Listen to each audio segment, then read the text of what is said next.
अहमाग्निवर्णां तपसो ज्वलन्तीं वैरोचनीं कर्मफलेषु जुषां दुर्गां देवीं शरणं प्रपद्ये तुलसी तस्यै नमः।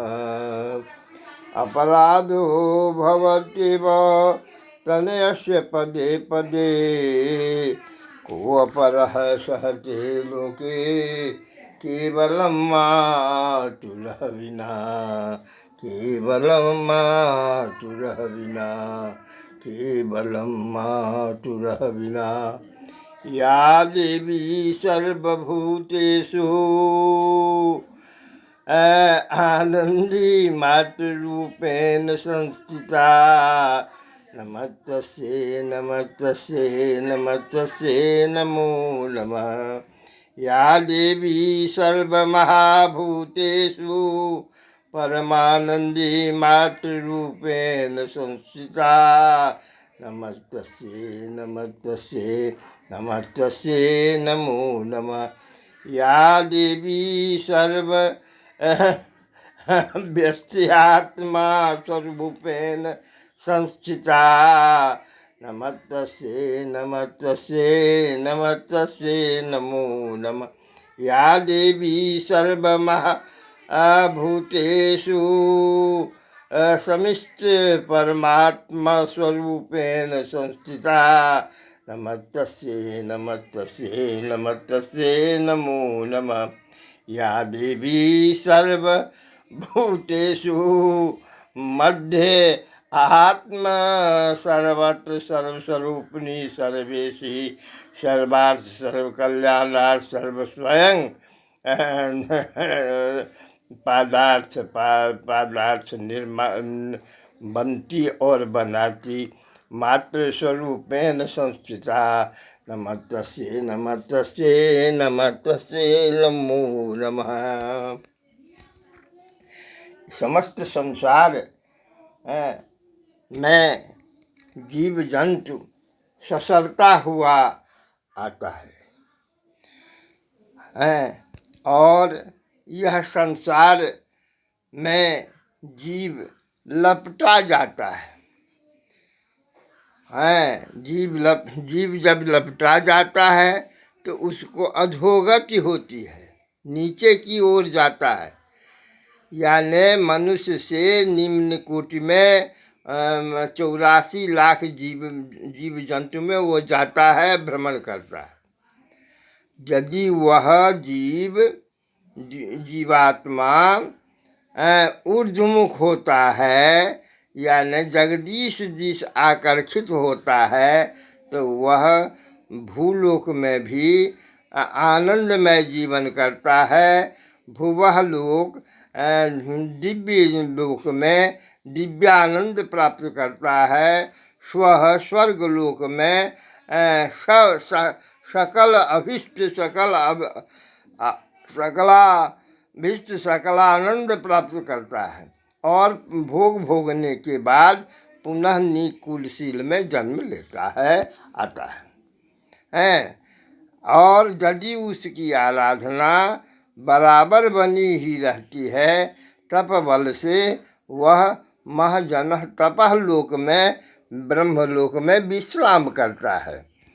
और उसमें भी उसकी अगर तपस्या प्रबल रहती है और बना हुआ रहता है, तप करता ही रहता है तो वह देवत्व को प्राप्त करता है। माते इतनी ही नहीं, प्राचीन काल से अभी तक जो भी देवी देवता ऋषि मुनि महात्मा पुण्यात्मा हैं तब सत्यलोक में वह धर्म तप बल से ही है। जतो धर्म ततो जयः, जतो तपः ततो विजयः।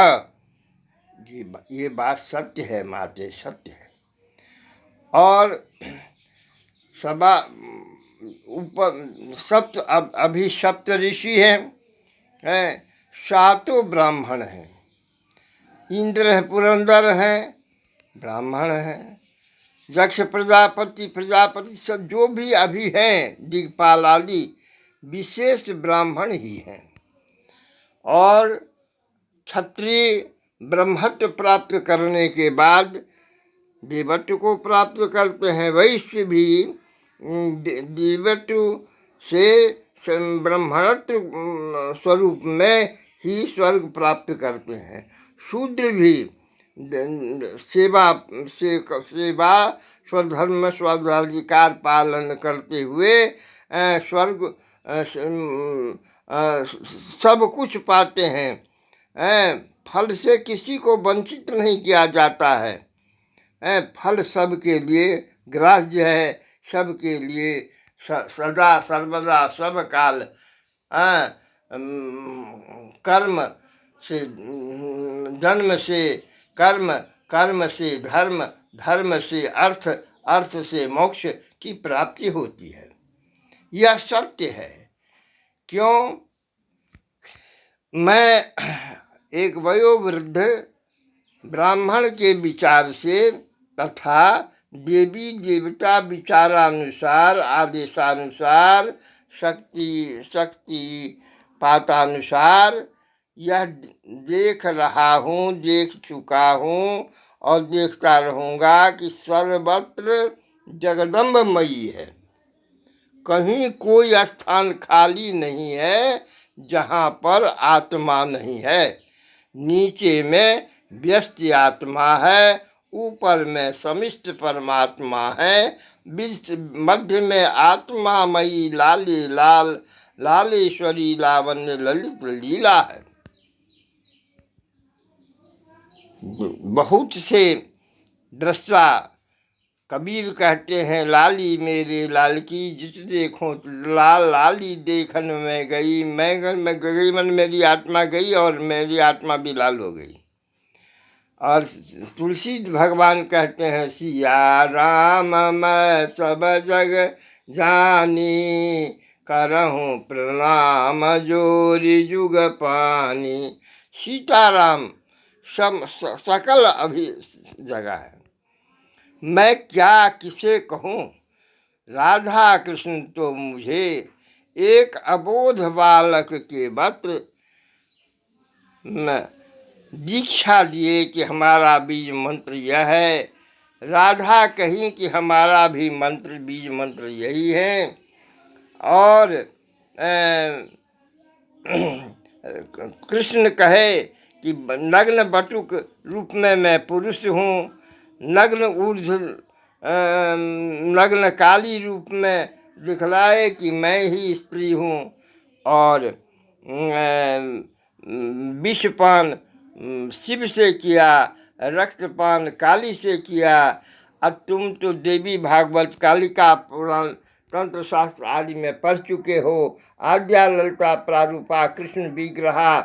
और दधी छठी के बाद जब इंद्र का ब्रह्म हत्या प्राप्त नहीं निवृत्त हुआ तो स्वर्ग गए, चारों स्त्री हो गए और कहे माता कंस उपद्रव करता है। तो काली कही कि मैं कंस हो, मैं कृष्ण हो करके कंस को उद्धार करूँगा, करने के लिए आऊँगा।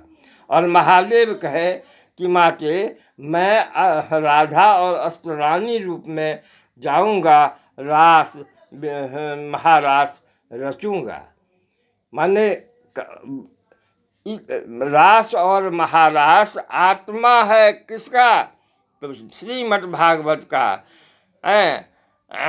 सत्यम व्रतम सत्य परम च सत्यम सत्यस्य योनि निहतम च सत्यम सत्यस्य सत्यामित सत्यनेत्रम सत्यात्मिकम त्वं शरणं प्रपन्ना।